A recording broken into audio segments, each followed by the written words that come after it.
સુરતના ઉધના વિસ્તારમાં દશામાની વિસર્જન યાત્રા દરમિયાન છેડતીની ઘટના સામે આવી છે। સ્થાનિક લોકો દ્વારા કિન્નરની છેડતી કરવામાં આવતા મામલો મારામારી સુધી પહોંચ્યો હતો। સમગ્ર ઘટનાનો વિડીયો સોશિયલ મીડિયા પર વાયરલ થયો છે।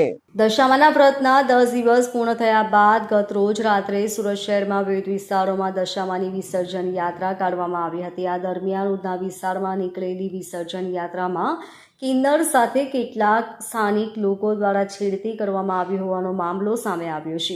આક્ષેપ મુજબ છેડતીથી રોષે ભરાયેલા કિન્નરે એક યુવકના વાળ પકડી તેને 2 તમાચા માર્યા હતા। ઘટનાને પગલે સ્થળ પર થોડા સમય માટે હોબાળો મચી જવા પામ્યો હતો। સમગ્ર ઘટનાનો વિડીયો કોઈ વ્યક્તિએ મોબાઈલમાં કેદ કરી લીધો હતો, જે હવે સોશિયલ મીડિયા પર વાયરલ થઈ રહ્યો છે। હાલ વાયરલ વિડીયોના આધારે ઘટનાને લઈ ચર્ચાઓ તેજ બની છે। સમગ્ર મામલે પોલીસ દ્વારા તપાસ કરવામાં આવી રહી છે કે નહીં તે આ ઘટનામાં કોઈ ફરિયાદ નોંધાઈ છે કે કેમ તે અંગે વધુ વિગતોની રાહ જોવાઈ રહી છે। Bureau report LK star news, Surat.